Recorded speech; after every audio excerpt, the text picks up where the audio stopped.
31 millions de tonnes, c'est le poids de 300 porte-avions ou de 620 grandes pyramides de Gizeh.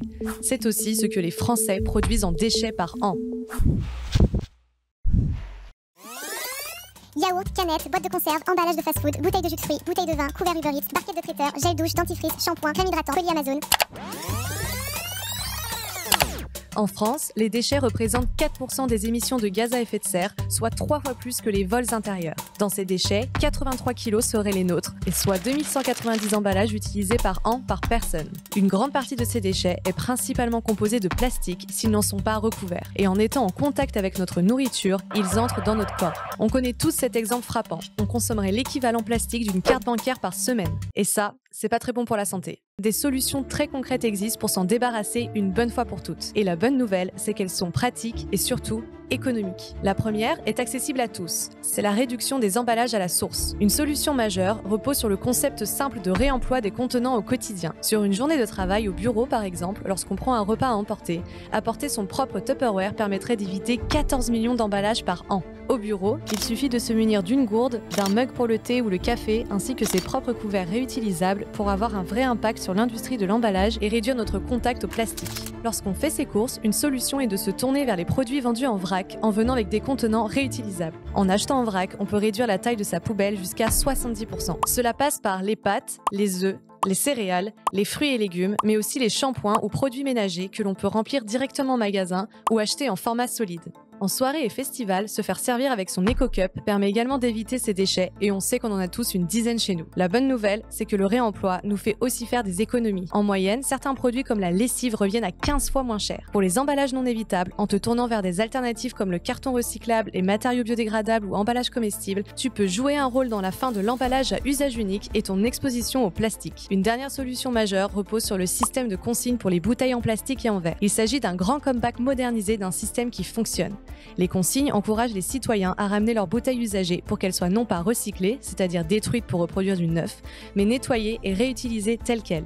Nous sommes partis rencontrer Célia Rennesson, fondatrice du réseau Vrac et Réemploi, pour suivre un nouveau dispositif de consigne.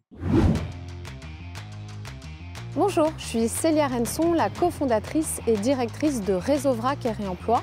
Réseau Vrac et Réemploi, c'est une association qui promeut le développement du vrac et du réemploi des emballages. Aujourd'hui, je vais vous montrer comment fonctionne le circuit d'une bouteille consignée pour réemploi. Je viens de terminer cette bouteille, je ne vais pas la jeter, je vais la rapporter à mon magasin. Pourquoi?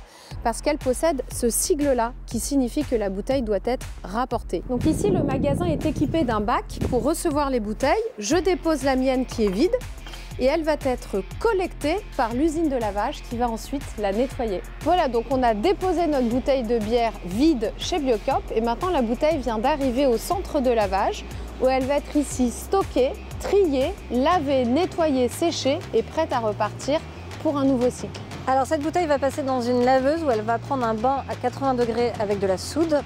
Elle va être ensuite rincée avec 4 bains successifs jusqu'à être rincée à l'eau claire du réseau. Dans ce processus, à la fin du premier bain, elle perd son étiquette. Ensuite, elle va continuer sur une ligne de manière automatique. À l'insuffleuse, on va renvoyer de l'air sec à l'intérieur de la bouteille pour vraiment aller enlever les dernières gouttes. Et ensuite, cette bouteille va passer par une étape de tri qui va permettre de vraiment cibler un seul et même type d'emballage, être sûr d'écarter celles qui ressemblent mais qui ne sont pas exactement les mêmes. Elle va passer par une étape d'inspection donc qui va venir vérifier qu'il n'y a aucune fêlure sur le goulot, qu'il ne reste rien à l'intérieur de la bouteille et qu'il n'y a plus aucune trace d'étiquette. Et enfin, à la fin, elle est palettisée de manière semi-automatique, c'est-à-dire que les bouteilles sont amassées pour faire un plat et elles vont être toutes saisies ensemble pour à la fin faire une palette qu'on va housser. Et ces palettes du coup vont contenir un peu plus de 1000 bouteilles qui vont repartir ensuite chez l'embouteilleur. On est arrivé à la brasserie avec notre bouteille propre que vous voyez derrière moi qui va parcourir tout ce chemin, ce tapis pour être embouteillée et mise à disposition directement dans le magasin. On se retrouve à la fin de notre circuit de bouteilles de réemploi. Elle a été lavée, remplie à nouveau, elle est disponible en rayon.